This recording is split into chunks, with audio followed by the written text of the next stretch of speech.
ओ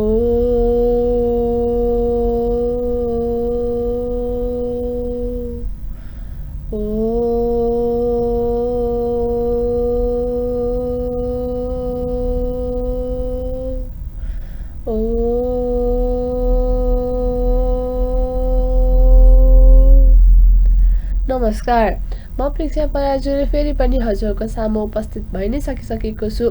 श्रीमद् भागवत यथारूपको बारेमा हजुरलाई जानकारी गराउनको लागि आज पनि म हजुरहरूलाई अध्याय 9 परम गोपनीय ज्ञानको बारेमा बाँकी कुराहरूको बारेमा हजुरलाई बताउन आइसकेको छु।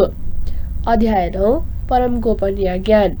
यसरी तिनीहरू स्वर्गमा गएर विशाल इन्द्रिय मुखको उपभोग गर्दछन् र आफ्ना पुण्य कर्मको फल सकिएपछि पूर्ण यसरी मृत्युलोकमा फर्किन्छन्। अत तीन वेदका सिद्धान्तमा दृढ रहेर इन्द्रिय भोगको मात्र चाहना राख्ने व्यक्ति बारम्बार जन्मिने र मर्ने क्रम कालचक्र पर्दछ। अर्थात् स्वर्ग लोकमा जाने व्यक्तिले जीवनको लामो अवधिसम्म त्यहाँ रहेर साना राम्रा सुख सुविधाको उपभोग गर्दछन्, तर पनि ऊ सधैँका लागि त्यही बसिरहन पाउँदैन। आफूले गरेको पुण्य कर्मको फल भोगिसकेपछि उसलाई फेरि पृथ्वीमै पठाइन्छ, जसले वेदान्त सूत्रमा सङ्केत गरे अनुसार जीवनदेशीय यत ज्ञानको पूर्णता प्राप्त गरेको छैन, अर्थात् जसले सम्पूर्ण कारणहरूका पनि कारण स्वरूप श्री कृष्णलाई बुझेको छैन, त्यसले जीवनको चरम लक्ष्य प्राप्त गर्न सक्दैन। त्यस्तो व्यक्ति कहिले माथि र कहिले तल भएर घुमिरहने चक्रमा स्थित भए जस्तै गरी बारम्बार स्वर्गमा जाने र पृथ्वीमा फर्कने गरिरहन्छ। यसको अर्थात् के हो भने त्यो व्यक्ति फेरि फर्केर आउनु नपर्ने गरी वैकुण्ठ जानुको सट्टा जन्म र मृत्युका चक्रमा फेरि स्वर्गलोक र मृत्युलोकका बीचमा घुमिरहन्छ। त्यसैले सच्चित आनन्दमय जीवन भोग्नका लागि वैकुण्ठ लोकमा पुग्ने प्रयत्न गर्नु राम्रो हो, किनभने त्यहाँ पुगिसकेपछि यो दुःखमय संसारमा फर्कनु पर्दैन। जो अन्याय भावले सर्वदा मेरो दिव्य स्वरूपको ध्यान तथा चिन्तन गर्दछन्, तिनीहरूको आवश्यकता मैले पूरा गरिदिन्छु र तिनीहरूसँग भएका वस्तुको संरक्षण पनि मैले नै गरिदिन्छु। अर्थात् जो व्यक्ति कृष्ण भावना बिना एक क्षण पनि रहन सक्दैन, त्यसले श्रवण कीर्तन स्मरण स्तुति वन्दना पूजा पद सेवन समर्पण संख्य आत्मनिवेदनद्वारा दिनमा 24 घण्टा भगवानलाई सम्झिरहन्छ। यी सबै क्रियाकलापहरू पालन छन्, आध्यात्मिक शक्तियुक्त छन्। त्यस्ता भक्तहरूले निसन्देह बिना कठिनाई भगवानलाई प्राप्त गर्दछन्। यही विधिलाई भनिन्छ योग। भगवानका कृपाले गर्दा यस्ता भक्तहरू फेरि यो भौतिक जीवनमा फर्किँदैनन्। क्षेम शब्दको यहाँ भगवानले कृपापूर्ण संरक्षण भन्ने बुझाउँदछ। पथमत भगवानले भक्ति योगद्वारा भक्तलाई कृष्ण भावनामा पुग्न सहायता गर्नुहुन्छ, अनि जब भक्त पूर्णतः कृष्ण भावना भावित भइसक्दछ त्यसपछि उहाँ उसलाई दुःखमय बड जीवन प्रतीत हुनबाट बचाउनुहुन्छ। हे कुन्ती पुत्र, जो मानिस अरू देवताका भक्त छन् र श्रद्धापूर्वक तिनको पूजा गर्दछन्, वास्तवमा तिनले पनि त्रुटिपूर्वक तरिकाले मेरै पूजा गरिरहेका हुन्छन्। अर्थात् कृष्ण भन्नुहुन्छ, देवताहरूलाई गरिने पूजा पनि अप्रत्यक्ष रूपले मेरै पूजा हो। तैपनि त्यसरी देवताहरूकै पूजा आराधनामा संलग्न रहने व्यक्ति त्यति बुद्धिमान मान्न सकिँदैन। उदाहरणका लागि यदि कसैले रुख बिरुवालाई पानी दिँदा त्यसको फेद वा जरामा पानी नराखिकन हाँगा र पातमा पानी राख्दछ भने त्यसलाई बुद्धिमानी व्यक्ति भनिँदैन। यसो गर्नु उसको अज्ञानता हो। पर्याप्त ज्ञान तथा विधि विधानको अभाव भएको मानिसले मात्र त्यसो गर्दछ। शरीरका भिन्न भिन्न अपराधलाई सेवा पुर्याउनका लागि पेट नै खानु पर्दछ। विभिन्न देवताहरू मानव भगवानको सरकार विभिन्न अधिकारी तथा निर्देशनहरू मात्र हुन्। सरकारद्वारा बनाइएको नियम कानुनको अनुसरण गर्नु आवश्यक छ, तर विभागका हाकिम तथा निर्देशनहरूका निजी नियम कानुनको पालन गर्न आवश्यक छैन। त्यसैले हरेकले परम पुरुष भगवानकै पूजा आराधना गर्नुपर्दछ। यसरी सिधै भगवानको पूजा गर्नाले भगवानका अधिकारी तथा निर्देशन स्वतः सन्तुष्ट हुन्छन्। सरकारका प्रतिनिधि भनेर काम गर्नुपर्दछ। तिनलाई कुनै प्रकारको घुस दिनु अवैधानिक हो। अवैधानिक पूर्वक भनेको अर्थ यही कुराको संकेत गर्छ। अर्को शब्दमा भन्ने हो भने कृष्ण अनावश्यक देव पूजाको समर्थन गर्नु हुँदैन। समस्त यज्ञहरूका एकमात्र भोक्ता र स्वामी पनि मै नै हुँ। अत मेरो वास्तविक दिव्य स्वभाव जसले बुझ्दैन त्यो अधिपति हुन्छ। अर्थात् यहाँ स्पष्टसँग के भनिएको छ भने वैदिक शास्त्रहरूमा अनेक प्रकारका यज्ञ अनुष्ठानहरू गर्ने आदेश दिएको छ, तर वास्तवमा ती सबै यज्ञको उद्देश्य भगवानलाई खुसी गराउनु हुन्छ। यज्ञको अर्थ नै विष्णु हो। भगवत गीताको तेस्रो अध्यायमा स्पष्टसँग भनिएको छ, विष्णु वा यज्ञलाई सन्तुष्ट पार्नका लागि नै मानिसले यज्ञ गर्नुपर्दछ। मानव सभ्यतालाई परिपूर्ण रूपले वर्णाश्रम धर्म हो र वर्णाश्रम धर्मको विशेष उद्देश्य विष्णुलाई प्रसन्न पार्नु हो। त्यसैले यो श्लोकमा कृष्ण भन्नुहुन्छ, सम्पूर्ण यज्ञहरूको भोक्ता म हुँ, किनभने म नै परम स्वामी हुँ। अल्पज्ञ मानिसहरू यो तथ्यलाई नबुझेर स्थायी लाभका लागि देवताहरूको पूजा गर्दछन्। त्यसैले तिनीहरू बारम्बार यही भौतिक संसारमा जन्म लिन बाध्य हुन्छन् र जीवनको अभिष्ट लक्ष्य प्राप्त गर्न सक्दैनन्। यदि कसैको कुनै भौतिक इच्छा पूरा हुन सकेको छैन भने त्यसका लागि उसले भगवानको प्रार्थना गर्नुपर्दछ। त्यसो गरेमा उसले इच्छित फल प्राप्त गर्नेछ। हुन त कुनै भौतिक फलका लागि भगवानको स्तुति गर्नु शुद्ध भक्तको लक्षण होइन। देवताहरूको उपासना गर्ने व्यक्ति देवताकै बीचमा गएर जन्मिन्छन्। पितृहरूको उपासना गर्ने व्यक्ति पितृलोकमा जान्छन्। भूत प्रेतको पूजा गर्ने भूत प्रेतकै माझमा गएर जन्मिन्छन् र मेरा उपासकहरू मेरै लोकमा गएर मसँग बस्न पाउँदछन्। अर्थात् यदि कसैले चन्द्रलोक, सूर्यलोक वा अन्य लोकहरूमा जाने चाहना राख्दछ भने त्यस्तो लक्ष्य प्राप्त गर्न जुन कर्म वा नियम पालन गर्न निर्देशन वैदिक शास्त्रले दिएको छ तद अनुसार कर्म गर्नुपर्दछ। त्यसो गरेर मानिसले आफूले चाहेको फल प्राप्त गर्न सक्दछ। यस्तो प्रक्रियालाई 10 पौर्णमासी भनिन्छ। यी कुराहरूको विस्तृत वर्णन वेदको सकाम कर्म नामक भागमा छ। यसमा विभिन्न स्वर्गीय लोकहरूमा अवस्थित देवताहरूको विशिष्ट पूजाको वर्णन छ। यसै गरी मानिसले खास किसिमको यज्ञ सम्पादन गरेर पितृलोक प्राप्त गर्न सक्दछ र त्यस्तै खास भूत यज्ञ सम्पन्न गरी मानिस यक्ष, रक्ष, पिशाच बनेर अनेक भूत लोकहरूमा पनि जान सक्दछ। पिशाच पूजालाई कालो विद्या वा कालो जादु भनिन्छ। कयौं मानिसहरू यस्तो कालो जादुको अभ्यास गर्दछन् र धार्मिक काम गरिरहेका छौं भन्ने विचार गर्दछन्। तर यस्ता क्रियाकलापहरू पूर्णतया भौतिक हुन्। यसै गरी शुद्ध भक्तहरू केवल भगवानको उपासना गर्दछन् र निसन्देह वैकुण्ठ लोक अर्थात् कृष्ण लोकमा पुग्दछन्। यस महत्त्वपूर्ण श्लोकबाट के कुरा सजिलैसँग बुझ्न सकिन्छ भने यदि देवताहरूको उपासना गर्नाले स्वर्गीय लोकहरूमा जान सकिन्छ, पितृको उपासना गर्नाले पितृलोकमा जान सकिन्छ र कालो जादुको अभ्यास गर्नाले भूतलोकमा पुग्न सकिन्छ भने एउटा शुद्ध भक्त भगवानको उपासना गरेर भगवान धाम अर्थात् विष्णु लोक वा कृष्ण लोकमा पुग्न किन सक्दैन।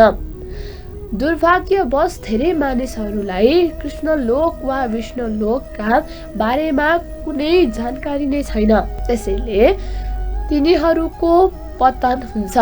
निराकारवादीहरू पनि ब्रह्म ज्योतिबाट तल खस्दछन्। त्यसै कारणले यो कृष्ण भावनामृत्य अभियानले समस्त मानव जातिलाई केवल हरे कृष्ण महामन्त्रको जाप गर्नाले मानिस जीवनमा पूर्णता प्राप्त गरेर भगवानको धाममा पुग्दछ भन्ने दिव्य सूचना वितरण गर्दछ। कसैले मलाई प्रेमपूर्वक वा भक्तिपूर्वक पत्र पुष्प फल जल जे अर्पण गर्दछ त्यो म खुसी साथ स्वीकार गर्दछु। अर्थात् स्थायी सुख र अनन्त आनन्द प्राप्तिका लागि बुद्धिमान मानिसहरूले कृष्ण भावनामा रहेर भगवानका प्रेम भक्तिमा संलग्न हुनु अनिवार्य छ। यस्तो आश्चर्यमय महान फल प्राप्त गराउने विधि भने अत्यन्त सजिलो छ। यसमा व्यक्तिको योग्यताको पनि विचार गरिँदैन। यसका लागि पर्ने एउटा योग्यता छ, त्यो शुद्ध भक्ति अर्थात् भगवान प्रति अन्य श्रद्धा भक्ति हुनु नै हो। के कस्तो हो र कहाँ बस्दछन् भन्ने कुरासँग यसको कुनै सरोकार नै छैन। यो विधि कतिसम्म सरल छ भने मानिसले प्रेमपूर्वक एउटा पत्र वा अलिकति जल वा फल जे अर्पण गर्दछ त्यसलाई भगवानले संहर्ष स्वीकार गर्नुहुन्छ। त्यसैले कृष्ण भावनामा आउनुबाट कसैले पनि रोक्न सकिँदैन, किनभने यो साह्रै सजिलो र व्यापक छ। सजिलो विधिबाट जीवनको सर्वोच्च पूर्णता अर्थात् सच्चिदानन्दको प्राप्ति गराउने कृष्ण भावनालाई अँगाल्न नचाहने मूर्ख को होला। कृष्णलाई प्रेम भक्ति बाहेक अरू केही चाहिँदैन। उहाँ आफ्ना शुद्ध भक्तले प्रेमपूर्वक दिएको एउटा सानो फूलको बुगो पनि खुसी साथ स्वीकार्नुहुन्छ। तर प्रेम भक्ति नभएका मानिसले दिएको वस्तु भने उहाँलाई स्वीकार्नु हुँदैन। वास्तवमा भन्ने हो भने उहाँ कसैबाट केही पाउन चाहने नै छैन, किनभने उहाँ आफैमा पूर्ण परिपूर्ण तथा सन्तुष्ट हुनुहुन्छ। त्यही पनि आफ्ना भक्तहरूले अर्पण गरेको वस्तु प्रेम स्नेह विनय साथ स्वीकार्नुहुन्छ। कृष्ण भावनाको विकास जीवन सर्वोच्च पूर्णता हो। ब्राह्मण हुनु, ठुलो विद्वान हुनु, धेरै धनी हुनु वा महान दार्शनिक हुनु आदि कुनै पनि अवस्थाले भगवानलाई उपहार स्वीकार गर्न बाध्य बनाउन सकिँदैन। भक्तिको आधारभूत सिद्धान्त बाहेक अरू कुनै पनि वस्तुले उहाँलाई कसैबाट केही कुरा स्वीकार गर्न सहमत बनाउन सकिँदैन। भक्तिको कहिले कुनै हेतु वा कारण हुँदैन। भक्ति यो सनातन प्रक्रिया हो। भक्ति परम ब्रह्मको सेवाका निम्ति गरिने प्रत्यक्ष कर्म हो। भगवान कृष्णले यहाँ प्रथमत आफ्नै एकमात्र भोक्ता परम स्वामी र समस्त यज्ञहरूका वास्तविक लक्ष्य भएको कुरा स्थापित गर्नु भएको छ र कस्तो किसिमको उपहार उहाँलाई मन पर्दछ भन्ने कुरा पनि प्रकट गर्नु भएको छ। यदि कसैले स्वयं शुद्ध गराउन र जीवनको उद्देश्य रूपी भगवानको दिव्य प्रेम प्राप्त गर्न चाहन्छ भने भगवानले उसबाट के चाहनुहुन्छ भन्ने कुरा पनि उसलाई थाहा पाउनु पर्दछ। जसले कृष्णलाई प्रेम गर्दछ त्यसले कृष्णले जे चाहनुहुन्छ त्यो मात्र उहाँलाई अर्पण गर्दछ र उहाँले नचाहेको कुरा कुनै वस्तु पनि उहाँलाई अर्पण गर्दैन अथवा माछा मासु फल उहाँलाई अर्पण गर्दैनन्। साथै उहाँले स्पष्ट साथ भन्नुभएको छ, मलाई पत्र पुष्प फल र जल अर्पण गर, मलाई यी चिज स्वीकार गर्दछु। त्यसैले भगवान माछा मासु आदि ग्रहण गर्नुहुन्न भन्ने कुरा हामीले बुझ्नु पर्दछ। सागपात फलफूल अन्न दूध पानी पनि जति जति उपयुक्त भोजन हुन्। स्वयं भगवान कृष्णले पनि यहाँ कुरा भन्नुभएको छ, यी पदार्थ हामीले खाने कुराहरू भगवानलाई अर्पण गरिँदैन, किनभने त्यस्ता पदार्थहरू भगवानलाई ग्रहण गर्नु हुँदैन। यदि हामीले त्यस्ता अखाद्य भगवानलाई चढाउँछौँ भने प्रेम भक्ति स्तरमा रहने काम ती खालका हुँदैनन्। तेस्रो अध्यायमा तेस्रो श्लोकमा श्री कृष्णले भन्नुभएको छ, यज्ञ गरेर बाँकी रहेको खाद्यान्न नै पवित्र हुन्छ। त्यसै श्लोकमा अर्कातिर के पनि भनिएको छ भने यज्ञ अर्पण नगरिकन खाने व्यक्तिले केवल पाप खाइरहेको हुन्छन्। तिनका प्रत्येक घाँसले तिनलाई सांसारिक जटिलताहरूमा अल्झिरहन बाध्य बनाउँदछ। अत सादा शाकाहारी भोजन राम्रोसँग तयार पारेर भगवान कृष्णको श्री विग्रह वा तस्बिर अगाडि अर्पण गर्ने अनि यी अर्पण गरिएको भोजन ग्रहण गरिदिनका लागि भुइँमा छुएर प्रार्थना गर्नुपर्दछ। मस्तिष्कमा श्रेष्ठ तन्तुहरू उत्पन्न हुन्छन् जसले गर्दा उसलाई चिन्तातिर अग्रसर बनाउँदछ। कृष्णसँग सबै वस्तु छ। उहाँ हरेक वस्तुहरूका स्वामी भएको हुनाले उहाँलाई भोजनको कुनै आवश्यकता छैन। त्यही पनि कसैले यस्तै व्यञ्जन अर्पण गरेर उहाँलाई प्रसन्न पार्न चाहन्छ भने त्यसलाई उहाँ खुसीसाथ स्वीकार गर्नुहुन्छ। भोजन तयार पार्दा पस्किँदा र अर्पण गर्दा आवश्यक पर्ने सबैभन्दा महत्त्व तत्त्व हो कृष्ण प्रेम, अर्थात् हरेक कार्य उहाँप्रति अन्य प्रेम भाव राखेर गरिनु पर्दछ। निराकारवादीहरूले भगवत गीताको यो श्लोकको अर्थ बुझ्न सक्दैनन्। तिनीहरूका लागि यो या रूपक हो या भगवत गीताका वक्ता कृष्णको मानवीय चित्रणको प्रमाण हो। तर यथार्थ भगवान कृष्णलाई इन्द्रियहरू छन् भनिन्छ। उहाँ इन्द्रियहरूको परस्पर परिवर्तनशील छन्। अर्को शब्दमा उहाँको एउटा इन्द्रियले अर्को इन्द्रियको काम गर्न सक्दछन्। कृष्णलाई परमब्रह्म भन्नु अर्थ पनि यही नै हो। इन्द्रियहरू रहित हुनाले भएकाले उहाँलाई सम्पूर्ण ऐश्वर्य युक्त मानिने थिएन। 7औं अध्यायमा कृष्णले भन्नुहुन्छ, मैले नै जीवात्माहरूलाई प्रकृतिको गर्भमा समर्पित गर्दछु। यो प्रकृतिमाथि उहाँको अवलोकन गर्नु सम्पन्न हुन्छ। त्यसैले यो भोग लगाउँदा भक्त उच्चारण प्रेम भक्ति पूर्वक गर्नुपर्दछ। साथसाथै उहाँका लागि कानले सुन्ने भनेको भोजन गर्नु लिनु जस्तै हो। केवल भक्तहरूले मात्र कृष्णलाई बिना व्याख्या स्वयं उहाँलाई भने जस्तै गरी बुझ्न सक्दछन्। परम ब्रह्मले पनि भोजन गर्नु र स्वाद लिन सक्नुहुन्छ। हे कुन्ती पुत्र, तिमी जे गर्दछौ, जे खान्छौ, जे होम गर्दछौ, जे दान गर्छौ, जस्तो तपस्या गर्छौ, त्यो सबै मलाई समर्पण गरेर गर। अर्थात् कुनै पनि परिस्थितिमा कृष्णलाई नबिर्सिने किसिमको मार्गमा आफूलाई लगाउनु प्रत्येक व्यक्तिको कर्तव्य हो। आफ्नो आत्मा र शरीरको रक्षाका लागि हरेकको केही न केही काम गर्ने पर्दछ र त्यो काम भगवानका लागि भनेर गरियोस्। कृष्णले यहाँ यही सुझाव दिनुभएको छ। प्रत्येक जीवित रहनका लागि नै केही खान भने खाद्यान्न भगवानलाई अर्पण गरेर मात्र खानु पर्दछ। हरेक व्यक्ति केही न केही धार्मिक र उत्सव गर्दछ। कृष्ण भगवानले भन्नुभएको छ, यसैलाई भनिन्छ अर्चना। केही न केही दान गर्ने प्रभुत्व हरेक मानिसमा हुन्छ। कृष्णले भन्नुहुन्छ, त्यस्तो दान मलाई देऊ। यसको अर्थ उपभोग र बचत भएको कृष्ण भावना उन्नतिका लागि खर्च गर्नु पर्दछ भन्ने हो। आज भोलिका मानिसहरू विशेष सुझाव रहन देखिन्छ। यस युगका लागि त्यति व्यवहारिक छैन। तर यदि कसैले आफ्नो मालामा हरे कृष्ण महामन्त्रको जाप गरी 24 घण्टा कृष्णको स्मरण वा ध्यान गर्दछ भने त्यस्तो व्यक्ति निश्चय नै महान ध्यानी वा महान योगी हुन्छ। भगवत गीताको 6औं अध्यायमा यस कुराको पुष्टि गरिएको छ। यस प्रकार तिमीले कर्म बन्धन तथा त्यसको शुभ र अशुभ फलद्वारा मुक्त हुनेछौ। यो सन्यास योगद्वारा आफ्नो मन ममा स्थिर हुन्छन् र म पाउनेछौ। अर्थात् गुरुका निर्देशनमा कृष्ण भावनामा रहेर कर्म गर्ने व्यक्ति युक्त भनिन्छ। यसै पारिभाषिक शब्द योग युक्त वैराग्य हो। यसको व्याख्या रूप गोस्वामीले भक्ति स्मृत सिन्धुमा यसरी गर्नुभएको छ। रूप गोस्वामी भन्नुहुन्छ, यस संसारमा रहुजेल हामीले कर्म गर्नै पर्दछ, काम बन्द गर्नै सकिँदैन। त्यसैले यदि कर्म गरेर त्यसको फल कृष्णलाई अर्पण गरिन्छ भने त्यसलाई युक्त वैराग्य भनिन्छ। वास्तवमा सन्यासमा स्थित हुने जस्ता क्रियाकलापले मनरूपी ऐना सफा हुन्छ अनि कर्ताले बिस्तारै आध्यात्मिक अनुभूति गर्न थाल्दछ। फलस्वरूप ऊ पूर्णतया भगवानप्रति समर्पित हुन पुग्दछ। अन्त्यमा ऊ मुक्त हुन्छ र त्यो मुक्ति पनि विशिष्ट किसिमको हुन्छ।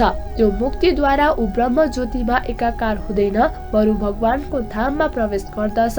मलाई पाउने छौ अर्थात् मेरै धाममा फर्कने छौ भनेर यहाँ स्पष्ट उल्लेख गरिएको छ। मुक्ति 5 प्रकारका छन्। यहाँ के स्पष्ट गरिएको छ भने जो जीवनभरि भगवानकै निर्देशनमा रहन्छ त्यो व्यक्ति यस्तो अवस्थामा पुग्दछ जहाँबाट शरीर त्याग्न साथ भगवत धाममा पुग्न सक्दछ र भगवानको प्रत्यक्ष संगत प्राप्त गर्न सक्दछ। जो व्यक्ति आफ्नो जीवनलाई भगवानको सेवामा समर्पण गर्नु बाहेक अरू कुनै विषयमा रुचि राख्दैन त्यो वास्तवमा सन्यासी हो।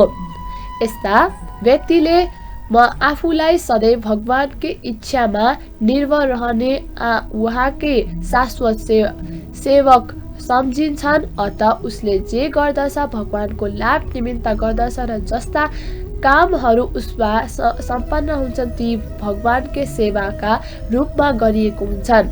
सकाम कर्म वा वेदमा उल्लेख भएका कर्तव्य कर्मप्रति उसले त्यति ध्यान दिँदैन। सर्वसाधारण व्यक्तिका लागि वेदमा उल्लेख गरिएको कर्महरू गर्नु अनिवार्य हुन्छ, तर शुद्ध भक्तहरू पूर्णतया भगवत सेवामा लाग्ने हुनाले कहिलेकाहीँ उनीहरूको काम वेद विहित कर्तव्य भन्दा भिन्न देखिए पनि वास्तवमा उनीहरू त्यसो गरिरहेका हुँदैनन्। त्यसैले वैष्णवाचार्यहरूले भनेका छन् अन्त्यमा बुद्धिमान व्यक्तिले पनि शुद्ध भक्तका योजना र क्रियाकलापलाई बुझ्न सक्दैनन्। तारवाक्य क्रियामुद्रा विज्ञहन बुझ्य चैतन्य परितामृत मध्यलीला 23:39। यसरी सधैँ भगवानको सेवामा तल्लीन रहने वा भगवानको सेवा कसरी गर्न सकिन्छ भन्ने कुरा मात्र सधैँ सोचिरहने अनि त्यस्तै योजना बनाइरहने व्यक्तिलाई वर्तमानमा पूर्णता मुक्त ठान्नु पर्दछ र त्यस्तो व्यक्ति भविष्यमा पनि निश्चित रूपले भगवत धाममा जान यसमा कुनै सन्देह नै छैन। त्यस्तो भक्त सम्पूर्ण सांसारिक आलोचनाहरू सबै आलोचना भन्दा माथि हुनुपर्छ। म न त कसैप्रति द्वेष गर्दछु, म कसैको पक्ष लिन्छु, म सबैप्रति समभाव राख्दछु, तर जसको भक्तिपूर्वक मेरो सेवा गर्दछ त्यो मेरो मित्र हो, त्यो मेरै रहन्छ र म पनि उसको मित्र हो। अर्थात् यहाँ कसैले प्रश्न गर्न सक्दछ, यदि कृष्ण सबैप्रति समभाव राख्नुहुन्छ र कसैलाई पनि पक्षपात गर्नुहुन्न भने सधैँ आफ्नो अलौकिक सेवामा लागिरहने भक्तहरूप्रति उहाँ किन विशेष चासो राख्नुहुन्छ? हो, तर यो पक्षपात होइन, यो स्वाभाविक हो। यो संसारमा मानिस चाहे जतिसुकै दानी परोपकारी किन नहोस्, आफ्ना बालबच्चा प्रति उसको विशेष अभिरुचि हुन्छ। यो संसारमा मानिस चाहे जतिसुकै दानी परोपकारी किन नहोस्, आफ्ना बालबच्चा प्रति उसको विशेष अभिरुचि हुन्छ नै। भगवान भन्नुहुन्छ जीवात्माहरू चाहे जुनसुकै रूप र आकारका हुन् सबै मेरा सन्तान हुन्। त्यसैले उहाँ हरेक प्राणीका जीवनका आवश्यकताहरू उदारतापूर्वक परिपूर्ण गरिदिनुहुन्छ। उहाँ वर्षायामका बादल जस्ता हुनुहुन्छ। बादलले स्थलमा परोस् कि जलमा परोस्, चट्टानमा परोस् वा जहाँ सुकै परोस्, त्यसमा सोच विचार नगरी पानी वर्षाउँदछ। तर आफ्ना भक्तहरूप्रति भगवान विशेष ध्यान दिनुहुन्छ। यी भक्तहरू त्यस्ता हुन्छन् जो सधैँ कृष्ण भावनामा अवस्थित हुन्छन्, त्यसैले तिनीहरू कृष्णमै हुन्छन्। यस्तो कृष्ण भावनामा अवस्थित भएका व्यक्तिहरू नै यथार्थमा जीवन्त आध्यात्मवादी हुन् र कृष्णमा स्थित व्यक्ति हुन् भन्ने कुरा यहाँ यो कृष्ण भावना शब्दले सङ्केत गरिरहेको छ। भगवान यहाँ स्पष्ट रूपले भन्नुहुन्छ मयि ते अर्थात् तिनीहरू ममा छन् यसबाट के स्पष्ट हुन्छ भने स्वभावैले भगवान तिनीहरूमा पनि हुनुहुन्छ। यो सम्बन्ध पारस्परिक हुन्छ। जो जुन रूपमा मेरो शरणमा आउँदछ त्यसलाई म त्यसै रूपमा सहयोग गर्दछु। यस कथनको व्याख्या पनि यसले गरेको छ। भगवान र भक्त दुवै चैतन्य भएकाले ती दुई बीच यस्ता किसिमको दिव्य आदान प्रदान हुने गर्दछ। जब सुनेको ऐठीमा हिराको पत्थर गाडिन्छ अति सुन्दर, अति राम्रो देखिन्छ। यसबाट एकातिर सुनको महिमा बढिन्छ भने अर्कातिर हिराको महिमा बढ्दछ। भगवान र जीवात्मा शाश्वत रूपले उज्ज्वलन चम्किला छन्। जब जीवात्मा भगवानका सेवामा लाग्दछन् त्यस समय ऊ सुन जस्तो देखिन्छ अनि भगवान जीवात्माका साथ हिरा जस्तो देखिनुहुन्छ। यसरी दुवैको मल र मिश्रण आदि राम्रो हुन्छ। शुद्ध अवस्थामा रहेका जीवात्मालाई भक्त भनिन्छ।